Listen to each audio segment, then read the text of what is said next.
Today we're reviewing The Walking Dead World Beyond episode 6, and of course breaking down some things you might have missed.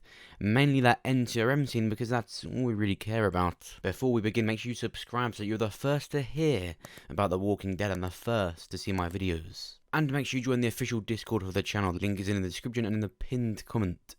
I'll see you there. So in this episode we met new characters Percy and Tony, and as you can tell from the happy, excited, friendly tone of my voice, I don't like them. In fact, I thought this Percy character was pretty dreadful, and I've always disagreed with the bad reviews of World Beyond since it started. The reason it's got such a low score is because most of the reviews don't really get what the show is. The majority of the bad reviews in this show will say, this is what The Walking Dead is now. How are these kids clean? How can they not defend themselves after 10 years in the apocalypse? But it's because they've been in a closed-off, pretty much normal civilization for 10 years. That's why they can't defend themselves that well yet, because they've only just come across a zombie. They're clean because they've got normal houses, they live pretty normally. So it makes sense for these 4 kids to have that, and we can tolerate that they're quite whiny sometimes because they're just normal kids that have grown up normally in the apocalypse. It's not like characters on The Walking Dead who have been in that world in constant danger for most of that 10 years. But there's actually no excuse for this Percy character who even admits to travelling and to moving around constantly and is as clean as these kids. And every scene with Percy genuinely felt like a Disney show, and I barely watched that as a kid, so I don't even know what that fucking means, but it felt like a Disney show. Now I do like World Beyond, and I do have hope for it, and I do want it to succeed, especially when it's responsible for showing us more of the CRM, more than we've ever seen. So that's why scenes like this and characters like this scare me. This scene of them walking through the forest, it just felt like a Disney show. Wizards of Waverly, iCarly, whatever the fuck. It felt like that. Whatever you say.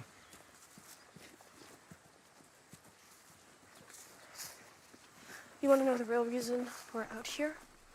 What are you doing? My dad. You're 30. You should be in the front. I just feel like they shouldn't have had another younger character meet these kids, because we just saw how not even that different these characters are. Tony was cool. It's cool that he's a magician, and he put a very, I'll give them benefit of the doubt for this cool show at the end. It was nice, but I think they should have just had Tony come in. I think it's good to have an older character come in and show these kids his experience in the apocalypse. Have a wiser, older man come in and tell them. It's a bit like Telltale Games The Walking Dead when we met Chuck. It's almost the exact same thing. An older homeless guy who knows what he's talking about, and he tells these kids what they've got to do to be safe. And that's why I'm worried, because, like I said, World Beyond is responsible for the CRM. Yet you've got things like this happening where it genuinely felt like a younger kids TV show. Now, of course, it is a bit younger. It's a 16 to 15 plus, but it's still not a Nickelodeon show. And it's just worrying when you hear this Tony character speak of stealing a van that belongs to the 3 alliances under the CRM. He admits to seeing CRM helicopters all the time,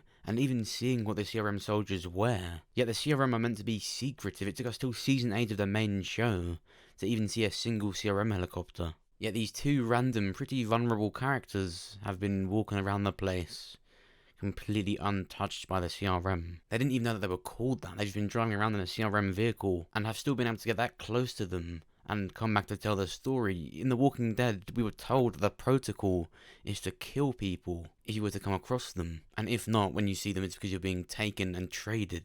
Although these 2 characters are friendly characters, they did at first con the group, but that's likely to be the last time they do anything like that. I don't think they are with the CRM, which I'd rather they would be, because I think it's weird they've just been able to walk among them and not get taken or killed. But I do think they're just going to go their separate ways now. It's just not looking good, because World Beyond is responsible for the CRM. They're responsible for showing us inside it, the characters in it, what the soldiers are like, the rules, the protocols, pretty much everything about them by the end of the 2nd season. Yet so far we've seen they're not that strong at all. Yeah, they've got this normal life, but from what we have seen, it just doesn't yet quite seem something that would keep Rick from getting back home yet.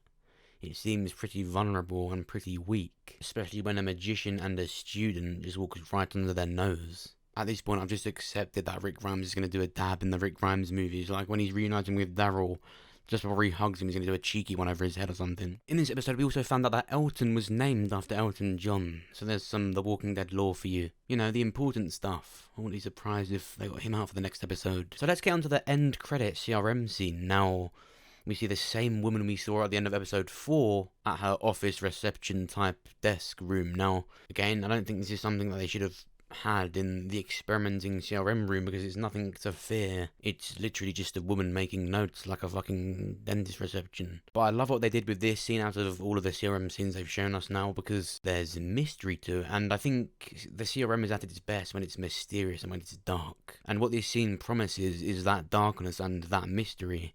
And it's different to what we have seen, like with the end of episode 4 and even the scene with Elizabeth, because it doesn't show us what it is. But we hear it, and it's an orange-lit room. This woman seeming a lot more sad and remorseful than we last saw her. She seems to have locked eyes with something, and as the camera pans out, the noises just get louder. But at the very end, the zombie noises get more volatile, and they get different. Now, just before that, she opens up the folder of Dr. Leopold Bennett. That is the father of Hope and Iris, and in this folder is a letter from Hope with a picture of Hope and Iris on the front. And whilst the general narrative right now is that the dad is dead, and although that is suggested by her looking at his folder and being sad, they'd have all of the doctor's folders anyway, and it's likely, even though he's about to be killed and about to be experimented on, right now he's just locked up somewhere. And remember, the whole point of the kids' stories and why they're travelling to New York, it's to save Hope and Iris' dad. If the show already revealed to us that he was dead, then we'd know there's no point, so we're going to find out if he is actually dead or not when they arrive. But this end credit scene was showing us more of the experiments that take place at the CRM. At the end of episode 4, that end credit scene, I didn't actually think it was that much. We saw people had been bitten and put up on this board, and these walkers were being tied up like stock. But although we saw how some of the experiments looked and we can assume what they're for, we didn't actually see what they are. We just saw one room where it happened. This room is different, it's orange lit, and whatever this woman is looking at, it's not pleasant. This look of remorse, of course, could just be because it's Iris and Hope's dad, or someone else she knows, is one of the doctors that she spoke to, and that's why she's sad. But the fact she's staring at it and the way the camera is panning out from it, I think it's a completely different experiment to what we saw, with completely different results. Now, whilst I don't think there's ever going to be a different kind of walker on The Walking Dead anymore because the show's ending and it's going to be its own compact story and it's contained, it's going to stay very grounded to what The Walking Dead always has been, and it will until it ends. However, World Beyond and the Rick Grimes movies is something completely different. And whatever it is, I think will stay largely contained within the CRM too. I do think the experiment that this woman is seeing is resulting in a completely different type of walker. I don't think it's immediately going to be some fast walker or some bigger, stronger one, or one that can talk. I think it's going to be experiments that manipulate the virus and fracture it like we spoke about. The professors are experimenting on the virus and to see how long it takes someone to turn, how long it takes them to die. Now when you're trying to determine these things, you're going to be messing around with the virus. Even finding out what makes the walker want to kill, makes it want to eat. In this universe, in the Walking Dead universe, what makes a walker a walker? What exactly is it that makes the virus do what it does? In doing this, it's inevitable we're going to see at least a more aggressive walker. And I think this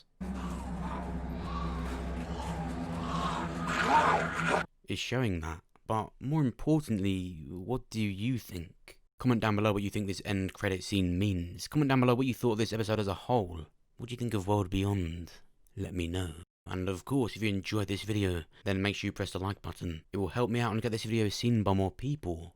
If you did enjoy it, then make sure you check out my other videos. Check out this one where we talk about a nuke in the Walking Dead universe. There's an actual nuke in the Walking Dead, and if that goes off, whoever fires it is going to affect the Walking Dead universe forever. So make sure you go and check it out. And check out this video where we talk about talking walkers in The Walking Dead.